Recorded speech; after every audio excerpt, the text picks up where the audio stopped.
The Harlem Renaissance was a very important time for rising African American artists, musicians, and writers. Whether they made music, painted art, or even wrote literature, this was a time for all black creators to shine. Yes, black people did obviously have a place in these arts beforehand. However, the Renaissance was when these creators were more recognized, especially by people of other races. In this video, we will go through 3 pieces in particular. These pieces come from literature, art, and music.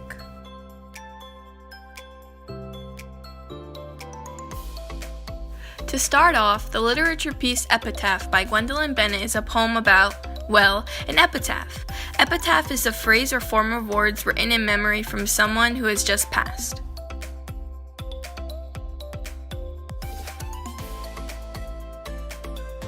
When I am dead, carve this upon my stone. Here lies woman, fit root for flower and tree, whose living flesh now mouldering round the bone wants nothing more than this for immortality, that in her heart where love so long unfruited lay, a seed for grass or weed shall grow, and push to light and air its heedless way, that she who lies here dead may know, through all the putrid marrow of her bones, the searing pangs of birth, while none may know the pains nor hear the groans of she who lived with bareness upon the earth.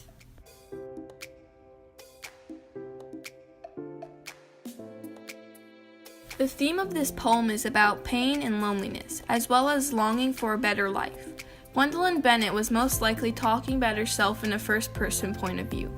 Gwendolyn Bennett is relevant during the Harlem Renaissance because she did a little bit of everything involved in the Harlem Renaissance, such as poet writing, art, short stories, arts educator, and illustrator. Something that resonates with you after reading the poem is how solemn and upsetting the poem is. It gives off a sad mood for the speaker, which would actually be Gwendolyn Bennett herself. This sad mood makes the reader feel bad for the speaker in her situation here.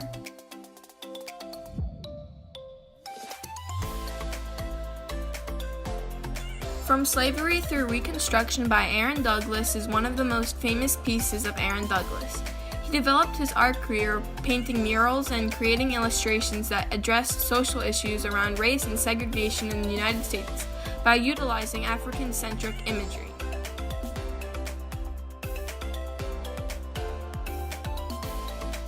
This specific painting by Aaron Douglas is filled with many colors.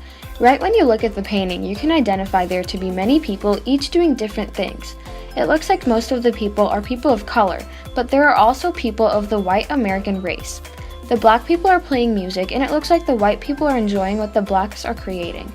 As a whole, this painting can be told to represent the movement of the Harlem Renaissance altogether. By painting this, Aaron Douglas most likely wanted to depict how successfully recognized black people were starting to get in the United States, and maybe even other parts of the world.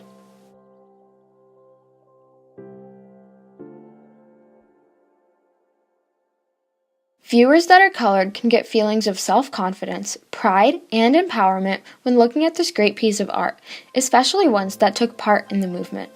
Like many of the creations of Aaron Douglas, this painting really does show how great the whole movement of black people was. Looking back at his work from the Renaissance, it is amazing to see how great his masterpieces were. Douglas really should have gotten more recognition even today for such great art.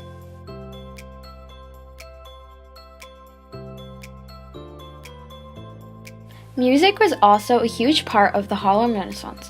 Many African American musicians and singers became more widely recognized across the country. One of these musicians include a man by the name of Dizzy Gillespie. Dizzy was known as a bandleader, composer, pianist, vocalist, and trumpet player. He was indeed very talented. Salted Peanuts is only one great composition of Dizzy's, so let's hear it. You must not say salt peanut, salt peanut. You say salt peanut, salt peanut. See? There is a difference. Now, I don't want to hear nobody accent no nuts here tonight. I want only peas.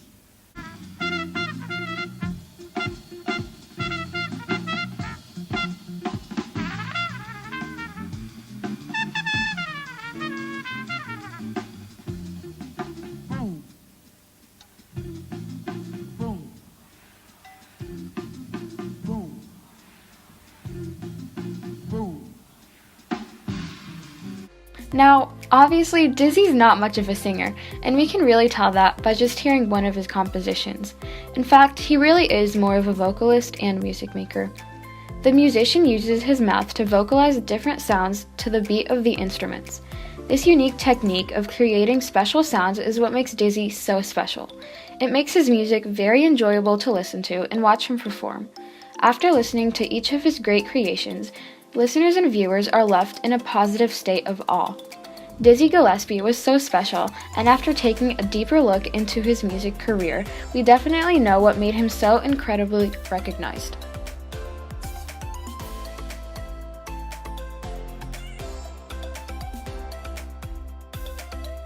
In conclusion, after viewing and hearing just 3 pieces from the Harlem Renaissance movement, we can tell that it was a very important point in time for rising African American creators. Whether they sang, wrote, painted, drew, or even just played instruments, the Harlem Renaissance was an event in history that really did impact American culture for the better. Without the Renaissance, we wouldn't be where we are today, and the greatest African Americans wouldn't have been recognized as much as they should have been. We wouldn't have enjoyable music like Dizzy Gillespie's, or breathtaking art like Aaron Douglas's, or even thrilling literature by Gwendolyn Bennett. The Harlem Renaissance is definitely something that we should all honor, remember, and thank for eternity.